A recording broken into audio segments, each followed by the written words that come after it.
Hello दोस्तों, आप लोगों का स्वागत है पगला एक्सप्लेन चैनल पे। तो आज हम लोग यहाँ पे दोबारा एक नई मानवा को एक्सप्लेन करने वाले हैं और मुझे कोई आइडिया नहीं कि किसी ने इसको पहले एक्सप्लेन किया है या फिर नहीं किया है। और बिना किसी देरी के वीडियो को शुरू करते हैं। इसका नाम हम तुम्हें नीचे कमेंट सेक्शन में मिल जाएगा अगर मुझे याद रहा तो। एपिसोड की शुरुआत में हमें बताया जाता है 300 साल पहले। अब ये जो 300 साल है या फिर 600 साल है, ये ट्रांसलेटर के मूड के हिसाब से बदलते रहते हैं, बस इतना याद रखना तुम। हाँ, बस हुआ था कई सालों पहले यहाँ पे एक मैनिफेस्ट हुई थी जो की हेवन की विल के हिसाब था, जिस वजह से यहाँ पे कई सारे सीक्रेट रियलम डंजन अर्थ के ऊपर आ गए, जिन्हीं के साथ यहाँ पे कई सारे पावरफुल मॉन्स्टर्स आ गए और देखते ही देखते पूरी ह्यूमैनिटी कोलैप्स कर गई। लेकिन थोड़े बहुत समय के बाद यहाँ पे ट्रांसफॉर्मेशन शुरू हो गया। बेसिकली इंसानों को एबिलिटी मिलना शुरू हो गई, जिनकी मदद से वो यहाँ पे मॉन्स्टर्स को हरा सके और उन्हें दोबारा उनकी सीक्रेट रियलम के अंदर वापस भेज दिया। बहुत बड़े युद्ध के बाद सभी मॉन्स्टर यहाँ पे सीक्रेट रियलम के अंदर चलेंगे, जिसके बाद यहाँ पे रिफ्ट के अंदर लोग जाने लगे और उन सीक्रेट रियलम्स को एक्सप्लोर करके वहाँ से पैसा, रिसोर्स और कई सारी चीजें लाने लगे, जिसको यहाँ पे कल्टिवेटिंग ट्रांसफॉर्मेशन कहा गया है। जिसके साथ यहाँ पे जब भी कोई 18 साल का होता है तो फिर वो यहाँ पे अपना अवेकनिंग टेस्ट दे सकता है। इसके बाद हम लोग कॉलेज को देखते हैं जहाँ पे हर कोई अपना अवेकनिंग टेस्ट दे रहा था। अब यहाँ पे ट्रांसफॉर्मेशन कभी कभी फेल्ड भी हो जाती है और कभी कभी अजीबोगरीब ऑक्यूपेशन यानी कि क्लास में मिल जाती है। अब ये ट्रांसफॉर्मेशन यहाँ पे 3 डायरेक्शन में होती है। पहला है कॉम्बैट, दूसरा है सपोर्ट और तीसरा है लाइफ। कॉम्बैट यहाँ पे प्रैक्टिकल फाइटिंग के काम में आता है, वहीं पे सपोर्ट कॉम्बैट को सपोर्ट करने के लिए होता है। लेकिन लाइफ स्पेशलाइजेशन को यहाँ पे सबसे कमजोर माना जाता है। वहीं पे हम लोग एक बंदे को देखते हैं जो कि यहाँ पे डॉक्टर शॉर्ट्समैन प्रोफेशन को एक्टिवेट करता है, जो कि उसका कॉम्बैट स्पेशलाइजेशन था। वहीं पे एक बंदा लाइफ स्पेशलाइजेशन को एक्टिवेट करता है तो वो टसुए बहाने लगता है क्योंकि अब ये फाइट नहीं कर सकता है। इसे कोने में बैठा देंगे कि जाओ इलाज करो इनका। और ऊपर से यहाँ पे जो ट्रांसफॉर्मेशन होता है वो भी एक कैटेगरी में होता है, जैसे कि कॉमन, रेयर, हिडन, डिवाइन, इस तरीके के ग्रेड्स। इसके बाद मेन कैरेक्टर की बारी आती है जिसका नाम जियांगचन का। और जियांगचन हम लोगों को बताता है कि डिवाइन टैलेंट सबसे ज्यादा रेयर और 100 साल में एक ही बार देखा जाता है, ये इतना ज्यादा रेयर होता है। और ऑफ कोर्स हमारा मेन कैरेक्टर था तो फिर उसे यहाँ पे डिवाइन ग्रेड का ही ऑक्यूपेशन मिलना था। लेकिन जब वो डिवाइन ग्रेड का ट्रांसफॉर्मेशन यहाँ पे एक्टिवेट करता है तो फिर एक सुपर नेचुरल फिनोमिनन एक्टिवेट होता है, दी अर्थ एंड हेवन का। हालांकि जियांगचन को कोई भी हैरानी नहीं होती क्योंकि उसे पहले से ही पता था कि वो डिवाइन ग्रेड का ही ट्रांसफॉर्मेशन एक्टिवेट करेगा यहाँ पे। अब इसके बाद यहाँ पे शायद से स्कूल के प्रिंसिपल आते हैं जो कि उसे कहते हैं, हमें पता था कि तू साले हमारा ही पाला हुआ लौंडा है, चल बता दे कौन सा डिवाइन ग्रेड का ऑक्यूपेशन अवेकन किया है, कॉम्बैट या फिर सपोर्ट। जियांगचन आगे से कहता है कि आप रो दोगे, मैंने यहाँ पे लाइफ स्पेशलाइजेशन ट्रांसफॉर्मेशन को एक्टिवेट किया है, जिससे वो यहाँ पे छोटे छोटे पौधों, पेड़ पौधों और छोटे छोटे एनिमल्स की ग्रोथ को एक्सीलरेट कर सकता है, यानी कि उनकी स्पीड बढ़ा सकता है। इस पे प्रिंसिपल आगे से कहते हैं कि छी थू साला, मुझे लगा कि तो कोई कॉम्बैट स्पेशलाइजेशन एक्टिवेट करेगा, ये तो एकदम यूजलेस टैलेंट है। इस पे बस प्रिंसिपल आगे से कहता है, नाराज ना होइए, इसको कोने में बैठा देंगे, नहीं तो खेत में डाल देंगे, ये वहाँ पे खेत जुतेगा। और वो लोग जियांगचन से कहते हैं, चिंता ना करो, जो भी अपॉर्चुनिटी होगी वो हम तुम्हें बता देंगे। इस पे जियांगचन आगे से कहता है, जी हुजूर, और वहां से जाते हुए कहता है, कुछ भी नहीं बचा है तो मैं निकलता हूँ यहाँ से। और फिर सभी लोग जियांगचन के ऊपर हंसने लगते हैं कि इसे हम लोग बाहुबली मानते थे, ये तो चूहा निकला साला, लाइफ स्पेशलाइजेशन टैलेंट को एक्टिवेट कर लिया, एकदम 2 कौड़ी का माल है ये। फिर सभी लोग उसके ऊपर हंसते ही जा रहे थे। फिर जियांगचन के पीछे एक बंदी थी जो कि हमेशा जियांगचन से सेकंड रैंक पे ही आती थी और उसने यहाँ पे कॉम्बैट स्पेशलाइजेशन हिडन लेवल का टैलेंट एक्टिवेट किया था। फिर जियांगचन आगे से कहता है कि इंसानों की यही बुरी बात है, अगर तुम बहुत बड़े हो और ताकतवर हो तो वो तुम्हारी हजारों गलतियां माफ कर देंगे, लेकिन अगर तुम गरीब हो या फिर मासूम हो तो तुमने एक भी गलती कर दी तो ये तुम्हें जीना हराम कर देंगे तुम्हारा। पहले ये मेरी तारीफ करते थे, अब मैंने बस यहाँ पे लाइफ स्पेशलाइजेशन टैलेंट को क्या वेकन कर लिया, ये मुझसे अलग हो गए हैं, अब मेरी कोई औकात नहीं रही। अरे दादा, लाइफ स्पेशलाइजेशन होने में कौन सी बुरी बात है, कितना अच्छा तो टैलेंट है। इसके बाद वो हमें यहाँ पे अपने टैलेंट का इंटरफेस दिखाता है तो उसका टैलेंट ऑक्यूपेशन लाइफ कल्टीवेटर था, क्योंकि इस ऑक्यूपेशन की मदद से चने यहाँ पे अपने सिस्टम की कंडीशंस को मीट कर चुका था। और जियांगचन के सिस्टम का नाम था इंसेक्ट कैस्ट्रोफर सिस्टम। और तुरंत यहाँ पे एक छोटी मोटी मदर इंसेक्ट को भी अनलॉक कर दिया जाता है और उसे पूछा जाता है कि वो मदर इंसेक्ट को यहाँ पे समन करना चाहता है। वहीं पे चन काफी ज्यादा खुश हो जाता है क्योंकि ये सिस्टम उसके पैदा होने के साथ ही मिल चुका था। जियांगचन हम लोगों को बताता है कि वो यहाँ पे रिकार्नेट हुआ है इस ट्रांसफॉर्मेटर्स दुनिया के अंदर। डार्क एरा के बाद में ये पूरी दुनिया यहाँ पे रंजन और मॉन्स्टर से भर चुकी है और ये पूरी दुनिया सिर्फ ताकतवर के हाथों ही चलती है। फिर जियांगचन एक ऑर्फन पैदा हुआ था और जियांगचन तो भाई पैदा ही भाई रिकार्नेटर के तौर पे हुआ था, तो फिर उसे पहले से ही पता था कि मेहनत करनी पड़ेगी, इसलिए बचपन से एकदम सारे काम धंधे कर दिया था, लिखाई पढ़ाई बॉडी बिल्डिंग सब कुछ। लेकिन अवेकनिंग टेस्ट से 1 महीने पहले इसके पास यहाँ पे सिस्टम का नोटिफिकेशन आया था जो कि इंसेक्ट सिस्टम था, लेकिन ये सिस्टम यहाँ पे काफी ज्यादा इलीगल और टाबू माना जाता है। टाबू का मतलब एक तरीके से बता दूं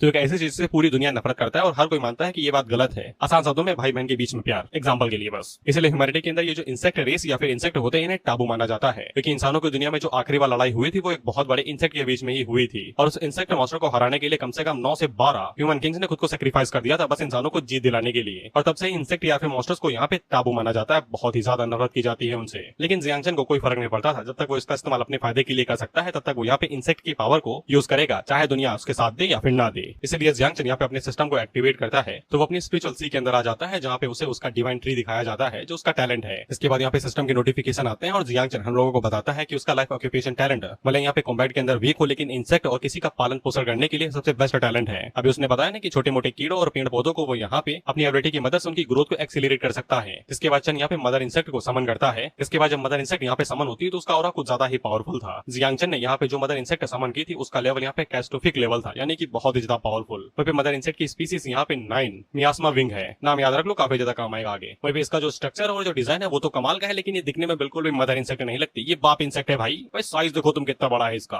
तो सिस्टम जियांग चेन को मदर इंसेक्ट के बारे में बताता है कि उसे यहाँ पे मदर इंसेक्ट को खाना पीना खिलाना पिलाना पड़ेगा, और जब उसका कंजप्शन यानी कि खाना पीना मैक्स हो जाएगा तब वो यहाँ पे बच्चे भी दे सकती है। वह जियांग चेन अपने मन के अंदर सोचता है कि ये इतनी बड़ी क्यों है भाई, इसको छोटा वर्जन मत दो यार। वह इंसेक्ट मदर चेन से कहती है कि उसे चेन पसंद है, वो अपने मास्टर से प्यार करती है और उसे भूख लगी, खाना तो नहीं तुम्हें खा जाऊंगी मैं, ये कहती है वो उसे। वह मदर इंसेक्ट की यहाँ पे ग्रोथ रेट 10% से बढ़ा दी जाती है और वो अभी यहाँ पे मदर इंसेक्ट को अपग्रेड कर सकता है, उसके लिए कोई भी कंडीशन नहीं है। तो जियांग चेन बिना किसी दिक्कत के यहाँ पे मदर इंसेक्ट को अपग्रेड कर देता है। तो फिर मदर को यहाँ पे अपग्रेड होने लगती है, वो पावरफुल नहीं बनती, बस अपने साइज को छोटा करके ह्यूमनाइड फॉर्म में आ जाती है। तो फिर मदर क्वीन का ऑरा पहले से ज्यादा बढ़ चुका था। अब इसकी एबिलिटीज के बारे में बताया जा रहा था, लेकिन ऑथर की माँ का बेटा वो साला इसका एबिलिटी वाला पैनल तिरछा कर दिया, मैं पढ़ भी नहीं पा रहा इसे, पता नहीं बेचारे ट्रांसलेटर ने ट्रांसलेट कैसे किया, इसीलिए मारो गोली भाई स्किल्स के ऊपर, बाद में देख लेंगे हम। पेचन तो ये देख के हैरानी हो गया था कि मदर इंसेक्ट यहाँ पे ह्यूमनाइड फॉर्म के अंदर आ गई। वहीं पे मदर इंसेक्ट अपने बड़े वाले फॉर्म में जितनी खतरनाक थी उतनी ही ज्यादा क्यूट ह्यूमनाइड फॉर्म में है। वो देखते ही चेन से लिपट जाती है, ये कहते हुए कि मैं तो इवॉल्व हो गई। ऐसा कि जियांग चेन भी हैरान हो जाता है कि ये क्या हुआ। वहीं इसका नाम नाइन मियास्मा विंग है, तो फिर इसे हम नाइन ही बुलाते हैं। नाइन यहाँ पे जियांग चेन से कहती है उसे भूख लगी है बहुत जोरों की, उसे खाना चाहिए इससे पहले कि वो जियांग चेन को ही खा जाए। वहीं जियांग चेन के लाइफ कल्टीवेटेड टैलेंट की वजह से वहाँ पे मदर इंसेक्ट के कंजप्शन और ग्रोथ को 20% से बढ़ा देगा, और बाकी जो इंसेक्ट रहेंगे उनकी भी ग्रोथ 20% से बढ़ जाएगी। वहीं पे ये सब कुछ की वजह से चेन की भी ग्रोथ और उसके एट्रीब्यूट्स यहाँ पे 20% से बढ़ जाएंगे। इसलिए जियांग चेन का सिस्टम और उसका ऑक्यूपेशन यानी कि लाइफ कल्टीवेटर और टेंट दोनों एक दूसरे के लिए परफेक्ट मैच हैं। वहीं जियांग चेन अगर यहाँ पे मॉन्स्टर्स को मार के नाइन को खिला दे तो फिर उसके पास काफी जल्दी यहाँ पे इंसेक्ट की पूरी आर्मी हो सकती है, लेकिन नाइन यहाँ पे रिप्रोड्यूस यानी कि बच्चे भी कर सकती है। लेकिन जियांग चेन यहाँ पे इंसेक्ट सिस्टम की एबिलिटीज को खुलेआम इस्तेमाल नहीं कर सकता है। अगर किसी को इस बारे में पता चल गया तो वो पूरे मॉडल के लिए यानी कि इंसानियत के लिए बहुत बड़ा खतरा बन सकती है, क्योंकि ये चीज बहुत ही ज्यादा टैबू है और हर कोई इंसेक्ट से नफरत ही करता है, खासकर नाइन विंग्ड मियास्मा से। इसीलिए चेन यहाँ पे अपने लाइफ कल्टीवेटिंग ऑक्यूपेशन का इस्तेमाल करेगा यहाँ पे इंसेक्ट की टॉक्सिक मिस्ट एबिलिटी को कवर करने के लिए। इसके बाद वो मॉन्स्टर को कंज्यूम कर लेगा, इससे उसकी भी स्ट्रेंथ बढ़ेगी और यहाँ पे इंसेक्ट की भी स्ट्रेंथ बढ़ेगी, और इसी तरीके से वो यहाँ पे इंसेक्ट सिस्टम की एबिलिटीज को किसी को भी दिखाने से बच जाएगा। उसी टाइम पे इन लोगों को जो कॉन्शियसनेस था वो हिलने लगता है और नाइन को पता चल जाता है कि खतरा उनकी तरफ आगे बढ़ रहा है, और वो चेन को बताती है कि कोई उनकी तरफ आगे बढ़ रहा है। इसके बाद चेन यहाँ पे अपने कॉन्शियसनेस से बाहर निकलता है तो उसके सामने एक बंदा खड़ा था, तो जियांग चेन से पूछता है कि तुमने यहाँ पे ट्रांसफॉर्मेशन फेनोमेनन को एक्टिवेट किया था क्या। और जियांग चेन उसे देख के काफी ज्यादा घबरा जाता है, क्योंकि ये पर्सन एक मॉन्स्टर लेवल पावर हाउस है, और जियांग चेन ये सोच रहा था कि ये मुझे ढूंढते हुए यहाँ पे क्यों आया है। तो ये पर्सन अपने शब्दों से यहाँ पे इतनी ज्यादा एनर्जी निकाल रहा था कि जियांग चेन को दिक्कत हो रही थी सांस वास लेने में। लेकिन हम लोग नाइन को देखते हैं और उसे यहाँ पे गुस्सा आ रहा था कि कोई यहाँ पे जियांग चेन को डरा रहा है, और ऊपर से ये दिखने में भी टेस्टी लग रहा था, तो वो खाना चाहती थी। वह सिस्टम जियांग चेन को बताते जा रहा था कि जब भी खतरा किसी होस्ट को होगा तो मदर इंसेक्ट उस खतरे को यहाँ पे खाने की तरह देखेगी और उसे खाने की इच्छा बढ़ती ही जाएगी। इसलिए जियांग चेन यहाँ पे अपनी एबिलिटी को रिलीज करता है, तो उसका ऑरा भी काफी ज्यादा स्ट्रॉन्ग था, क्योंकि अगर नाइन को भूख लगी और उसका वैल्यू कंजप्शन नीचे गया तो वो अग्रेशन में किसी के ऊपर भी हमला कर सकती है। वह जियांग चेन को समझ में आ जाता है कि ये पर्सन यहाँ पे उसे हमला करने के लिए नहीं आया था, बस अपने प्रेशर के साथ में वो यहाँ पे जियांग चेन की एबिलिटीज को टेस्ट कर रहा था। वह जियांग चेन अभी के लिए नाइन को यहाँ पे सप्रेस कर देता है यानी कि उसकी भूख को, लेकिन सिस्टम उसे बताता है कि उसकी डिवोरिंग वैल्यू काफी ज्यादा कम है, उसे कुछ खिला पिलाओ यार, तुम्हारी ही बच्ची है वो। वो पर्सन जियांग से कहता है कि तुम काफी ज्यादा अच्छे हो, तुमने मेरे काउंटर अटैक को वो रोक लिया और सक्सेसफुली यहाँ पे डिवाइन लेवन का टैलेंट भी अवेकन कर लिया, तुम्हारा फ्यूचर लिमिटलेस है। चेन उसे पूछता है आपकी तारीफ, जिसपे वो पर्सन यहाँ पे अपना नाम बताता है जो कि जी गैंग था और वो नाइट वॉचर्स का लीडर है, और जी गैंग यहाँ पे जियांग को नाइट वॉचर्स के अंदर इन्वाइट करना चाहता है। जियांग हम लोगों को नाइट वॉचर्स के बारे में बताता है कि ये ऑर्गेनाइजेशन यहाँ पे खास तौर पे बीस्ट टाइड को रोकने के लिए ही बनाई गई है। जब भी कोई नई इंजन या फिर कोई सीक्रेट एलम बाहर आती है तो यही लोग सबसे पहले जाते हैं इन्हें इन्वेस्टिगेट करने के लिए, और इनका डेथ रेट एकदम हाई ही होता है, यानी कि 9 में से 10 तो मरेंगे ही। इसलिए ज्यादातर बच्चे जो ग्रेजुएट होते हैं वो इन्हें अवॉइड ही करते हैं, क्योंकि मरना कौन नहीं चाहता है। लेकिन जियांग के लिए थोड़ा सा अलग केस है, क्योंकि अगर वो यहाँ पे नाइट वॉचर्स को ज्वाइन कर लेगा तो फिर उसके पास कई सारी अपॉर्चुनिटी रहेंगे कि वो सीक्रेट एलम के अंदर भी जा सकता है और बिना किसी दिक्कत के मदर इंसेक्ट को वहाँ पे खाना पीना खिला सकता है, बेसिकली दूसरे मॉन्स्टर्स को।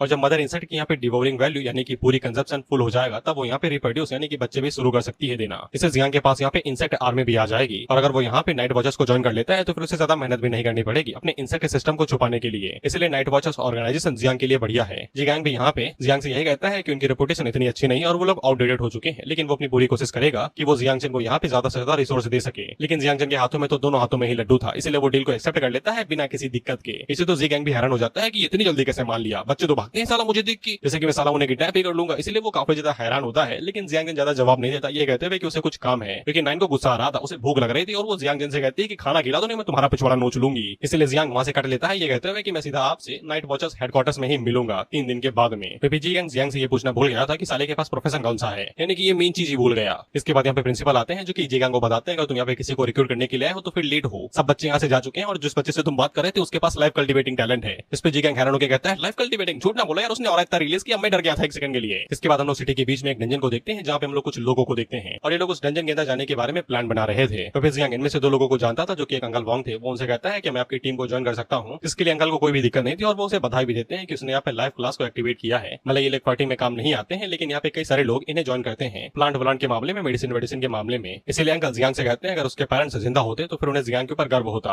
वही अंकल जियांग से कहते हैं कि हम लोग बिगिनर लेवल मिस्ट्री रियलम के अंदर जाने वाले हैं, तुम हमारे साथ आके लेवल अप क्यों नहीं कर लेते। इस पर जियांग आगे से कहता है नेकी और पूछ पूछ, जिसके बाद वो डायरेक्ट मिस्ट्री रियलम के अंदर घुस जाता है। लेकिन यहाँ पे ये बिगिनर लेवल से सी रैंक पे सेट हो जाती है जियांग चन की वजह से, क्योंकि उसके पास डिवाइन लेवल का टैलेंट है। हालांकि डिफिकल्टी बढ़ने की वजह से यहाँ पे इक्विपमेंट रेट काफी ज्यादा बढ़ चुका था, यानी कि हर एक मॉन्स्टर एक नया इक्विपमेंट देगा ही देगा। लेकिन अंकल काफी ज्यादा घबरा जाते हैं क्योंकि यहाँ पे अनडेड सोल्जर्स थे और इन्हें मारना काफी ज्यादा टफ होता है, और डिफिकल्टी की वजह से तो जानते ही हो। जियांगजन को समझ में आ जाता है कि ये उसी की वजह से हुआ था, और बाद में अंकल के पीछे खड़ी हुई लड़की को भी समझ में आ जाता है कि जियांगजन की हायर लेवल की वजह से यहाँ पे ये डंजन डिफिकल्टी को बढ़ा दी है। लेकिन अंकल को यकीन नहीं हो रहा था क्योंकि उसका टैलेंट लाइव क्लास की तरह है। पहले कुछ लोग कह रहे थे कि हमें वापस निकल लेना चाहिए, लेकिन अंकल लोग यहाँ पे फाइट करना चाहते थे। ये कहते हुए अगर डिफिकल्टी बढ़ी है तो फिर इक्विपमेंट रेट भी बढ़ेगा, और शायद से चन की लक की वजह से ये लोग और ज्यादा फायदा कमा पाए। इसके बाद वो अपनी शॉट को बाहर निकालते हैं और अनडेड सोल्जर के ऊपर हमला कर देते हैं, और वो चन से कहते हैं कि तुम पीछे ही रहो नहीं तो तुम घायल हो सकते हो। इसके बाद वो एक डंडन के ऊपर अटैक करते हैं और उसके 2 टुकड़े कर देते हैं, और वो पीछे मुड़ के साओई उसे कहते हैं कि मेरे टैलेंट को इनहेंस कर दो। तो फिर साओई जल्दी से यही करती है और वो अंकल के टैलेंट को इनहेंस कर देती है, जिससे अंकल की एबिलिटीज यहाँ पे इनहेंस हो जाती है, और वो एक बार में ही कई सारे अनडेड सोल्जर्स को मार गिराते हैं। विवेचन ने पहली बार इन्हें ऐसे लड़ते हुए देखा था क्योंकि ये हमेशा चोटों से घिरे ही रहते थे। इसके लिए जिंदगी गुजारने के लिए इन्हें यहाँ पे इस तरीके से फाइट करना ही पड़ता था। फिर सावी को फोर्स किया गया था कॉन्करर एक तरीके से हीलिंग टाइप टैलेंट के अंदर बदलने के लिए, ताकि वो अपने भाई की आंखों को ठीक कर सके। लेकिन इसके बावजूद ये लोग यहाँ पे हमेशा चन की मदद ही किया करते थे बिना किसी दिक्कत के। इसलिए चन भी यह फैसला लगाता है कि जब वो ज्यादा माल कमाने लगेगा तो वो उन्हें यहाँ पे पूरी तरीके से रीपे करेगा। वेपन 9 बाहर निकलती है और वो चन को बताती है कि यहाँ पे खून हर तरफ फैला पड़ा है और उसे भूख लगी है। वेपन चन पहली बार यहाँ पे 9 की एबिलिटीज का इस्तेमाल करता है जो कि टॉक्सिक बैरियर था, और एबिलिटी का नाम था क्रोसिजन, एक तरीके से मूर्छा लगना या फिर जंग लगना जो लोहे के ऊपर लग जाती है। लेकिन ये हमारे लिए एक तरीके से धुएं की या फिर पॉइजन के धुएं की तरह थी, जो कि क्रॉप्स के ऊपर जैसे ही लगती है तो वो क्रॉप्स एक झटके के अंदर डिवोवर हो जाते हैं। हड्डी लोहा छोड़ो कुछ नहीं बचता भाई, वहाँ पे सब गया। हालांकि अनडेड सोल्जर्स की डिवोरिंग वैल्यू काफी ज्यादा कम थी, यानी कि कई सारे सोल्जर्स को खाना पड़ेगा वैल्यू को मैक्सिमाइज करने के लिए। जियांग इसी बारे में सोच ही रहा था कि उसे पीछे रुकना चाहिए क्योंकि वो भी सही से एबिलिटी को कंट्रोल नहीं कर पाता। लेकिन उसे टाइम पे 9 दोबारा बाहर निकलती है और वो जियांग को बताती है कि उसे कुछ महसूस हुआ है। तो जियांग जब उस तरफ मुड़ के देखता है तो फिर उसे पता चलता है कि साइड से और भी मॉन्स्टर बाहर निकल रहे हैं। हमें इस मॉन्स्टर के बारे में बताया जाता है तो फिर इसका नाम शैडो वैकर था, और इसकी सारी स्ट्रेंथ और एट्रीब्यूट्स यहाँ पे पिछले वाले से ज्यादा थे, यहाँ तक कि जियांग के एट्रीब्यूट से भी दुगने थे। लेकिन जियांग को यहाँ पे डरने की बिल्कुल भी जरूरत नहीं थी, लेकिन अगर वो यहाँ पे सिम्बोसिस का इस्तेमाल करे तो फिर उसके एट्रीब्यूट्स यहाँ पे बढ़ जाएंगे। बेसिकली इंसेक्ट एबिलिटीज और उसकी डिवाइन एबिलिटीज आपस में मिल जाएंगी।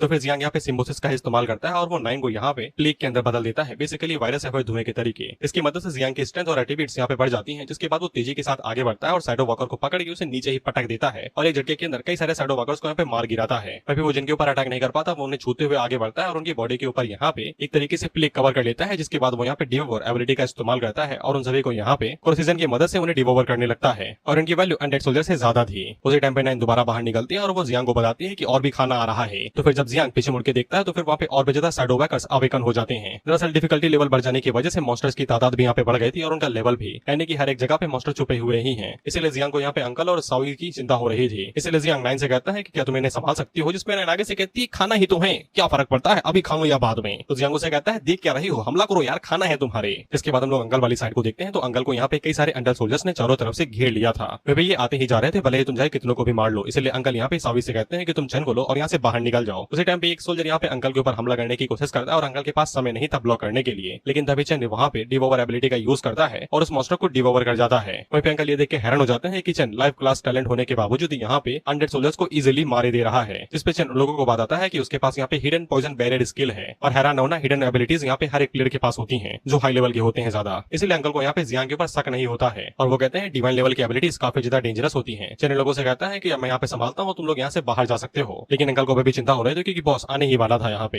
लेकिन सावी अंकल से कहती है कि हम लोगों को चैन के ऊपर यकीन रखना चाहिए। तो फिर अंकल इस बात को मान जाते हैं और चैन को अपनी शॉट देके कहते हैं कि इसका इस्तेमाल करो, लेकिन बाद में लौटा देना भाई, रोजी रोटी है मेरी। इस पे चैन आगे से कहता है लौटा दूंगा भाई, लौटा दूंगा। वहीं पे इक्विपमेंट की वजह से एट्रीब्यूट बढ़ जाते हैं। वहीं पे चैन आगे से पॉइजन स्किल का इस्तेमाल यहाँ पे शॉट के ऊपर भी करता है, जिससे यहाँ पे रेंज बढ़ जाती है। बेसिकली अब छुई छोला खेलने की जरूरत नहीं है, वो डायरेक्ट शॉट मार के ही वहाँ पे वायरस फैला सकता है। और वायरस का भूत तो नहीं रहा है, समझ जाना तुम। अब ऊपर से रंग भी तो सेम है यार, देखो तुम पर्पल है। वहीं पे जियांग को पहले से ही यहाँ पे शॉट मास्टरशिप आती थी क्योंकि कॉलेज में सबको सिखाया जाता है इनके। वहीं पे जियांग ने शॉट मास्टरशिप में हाईएस्ट स्कोर हासिल किए थे, तो उसके लिए शॉट यूज करना कोई बड़ी बात नहीं थी। लेकिन उस टाइम पे जियांग के ऊपर एक तगड़ा सोल्जर हमला करता है तो जियांग उसकी तरफ देख के उसे डॉज करता है, तो वो पलक झपकते ही हवा में ही जियांग के ऊपर स्लैश मारता है। तो जियांग शॉट की मदद से उसे ब्लॉक करता है, लेकिन सोल्जर का स्लैश इतना ज्यादा शक्तिशाली था कि जियांग के शॉट के 2 टुकड़े हो जाते हैं और वो मन के अंदर सोचता है गई भैंस पानी में, रोजी रोटी चली गई अंकल।